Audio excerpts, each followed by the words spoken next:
Welcome back to the program. In case you are just joining us, Karibu tena sana. This is Good Morning Kenya.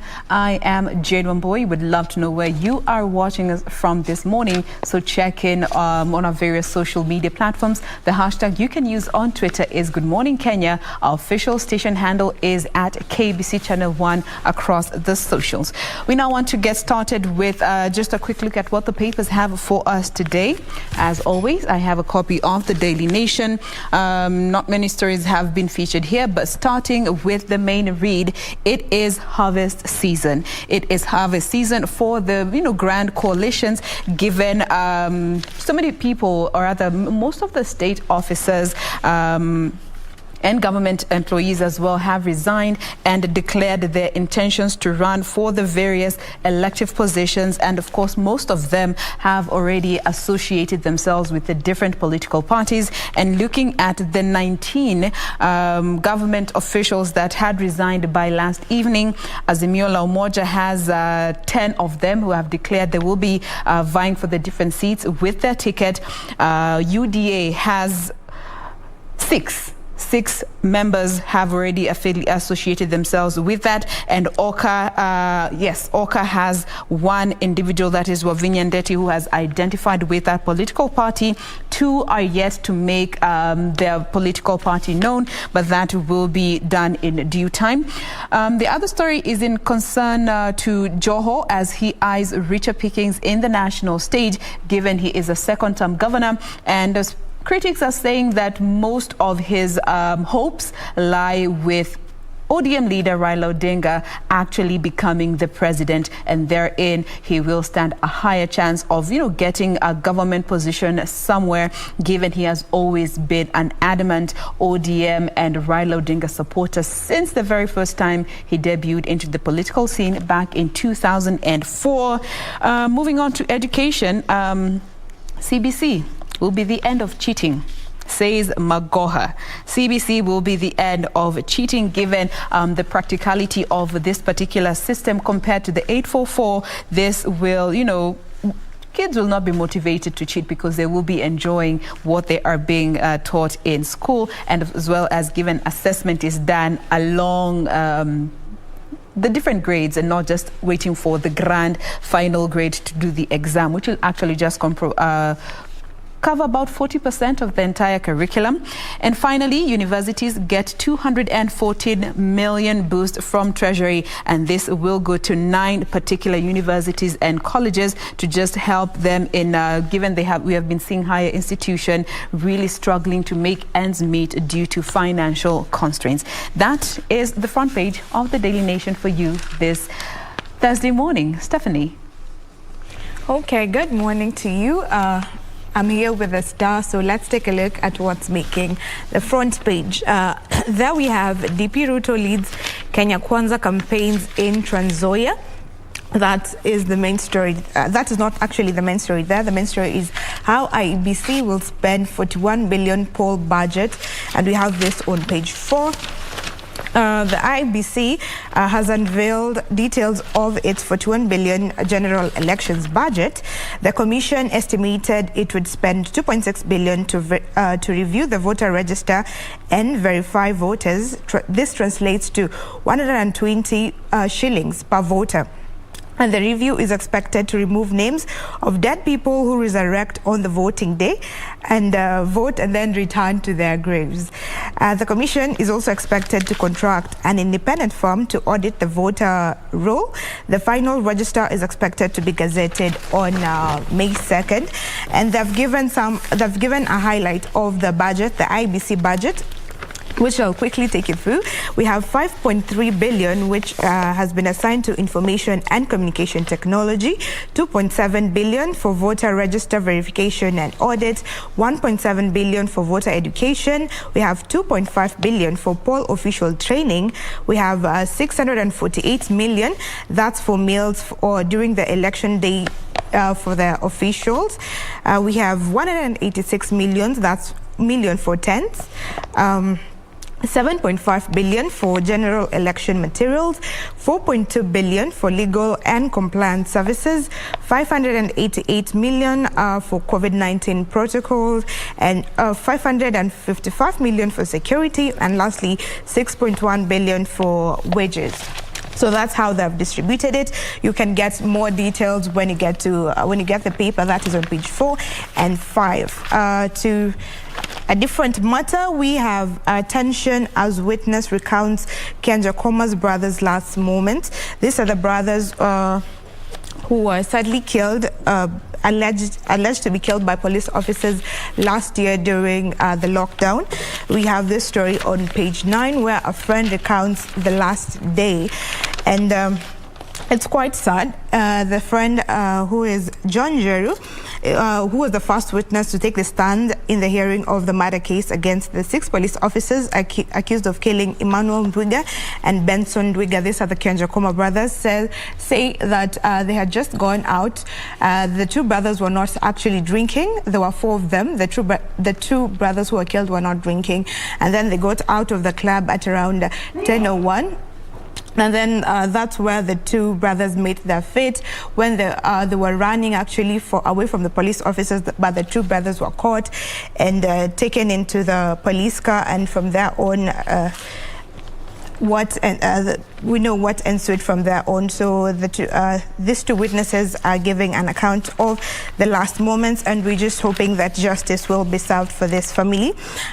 Another story is that Mtwapa dad picked from his home by armed men, never to be seen again.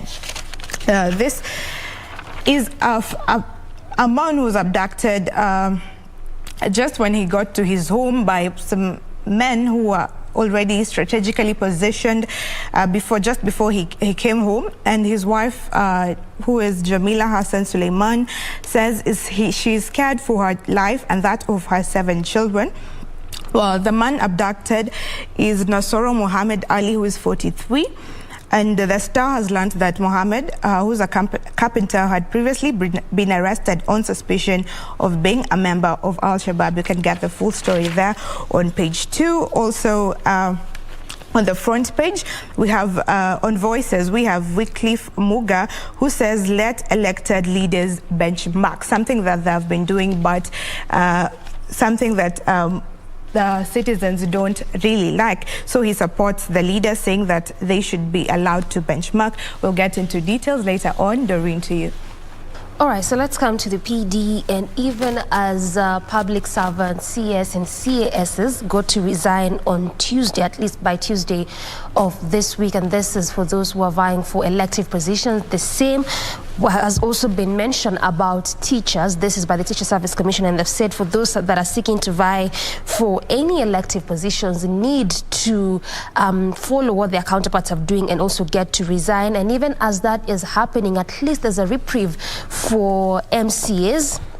And this is after electoral agency boss advises the ward reps to not to quit. And this, the MCAs also, it's in addition to the president, the deputy president, as well as MPs who have been who actually would not be able to resign if at all they want to vie for elective positions. So the resignation was only specific for public servants, CS and CAS. There's a bit of reprieve there for ward reps, as well as the president, the DP, and the MPs. And as a Kenyan, are you ready for NHIF contributions to be cut from your mobile money? Well, if this new proposal gets to become law, then that is going to be the case. And this is why the Health Cabinet Secretary, that is Mutai Kagwe, is in talks with Safaricom and other telecoms on this new proposed system. Remember, there's been a lot of push and pull in respect to this particular proposal and whether it should not or not pass. So if at all it becomes bill, that could just be the case, and Kenyans will be forced to perhaps pay for these contributions via their mobile money. Away from that, to some bit of matters education. Now the CS for Education, that is Magoha, says that politicians should keep off CBC. Remember that sometime over the weekend, the Kenya Kwanza coalition mentioned that if at all they get elected come August 9th, part of what will be a part of their agenda is to do away with CBC. And they said is because enough consultations were not done, and this is also being a burden to most parents. Now, this is why the Education Cabinet Secretary is now telling politicians when they go about politicking, they should just stick to their agendas and keep off matters education, specifically CBC, given the fact that it is taking a good course and it is going as per how the ministry planned it. And lastly, the DP says that Raila is too old to lead a country, and this he mentioned yesterday while in Bungoma as he's continuing to popularize his bid. And part of also what came out yesterday is the fact that saying that Kenya has a lot of challenges that only a young and vibrant leader can be able to tackle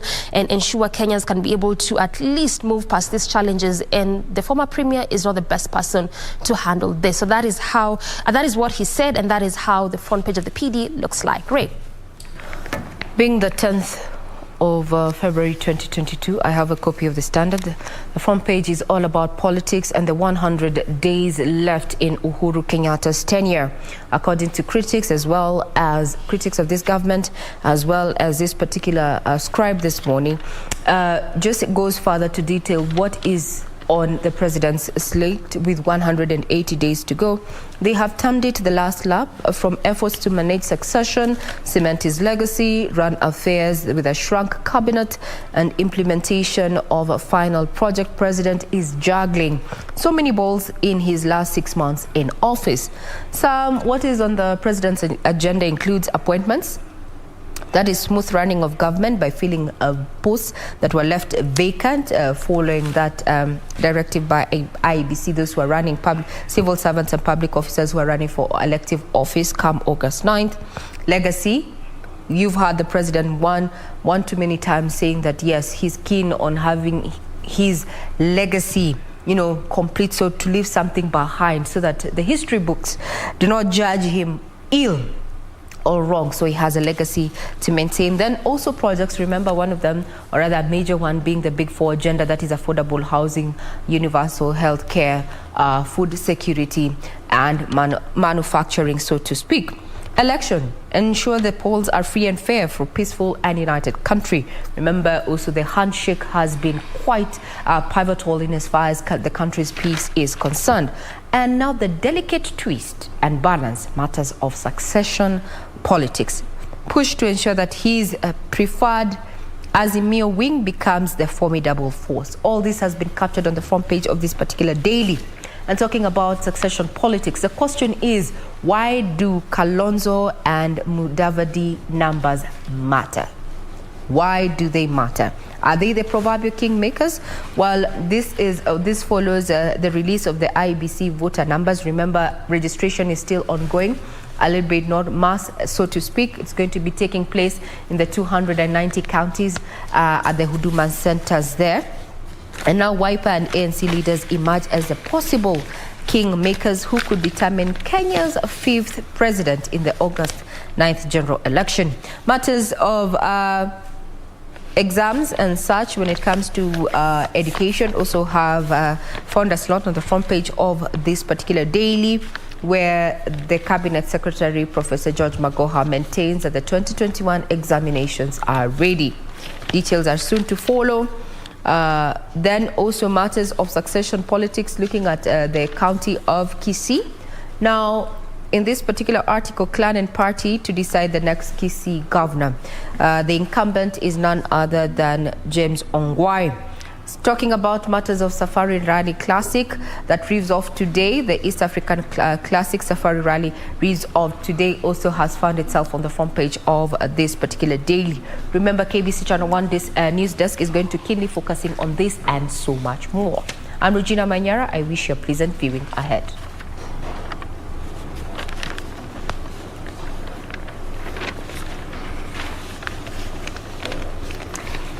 All right.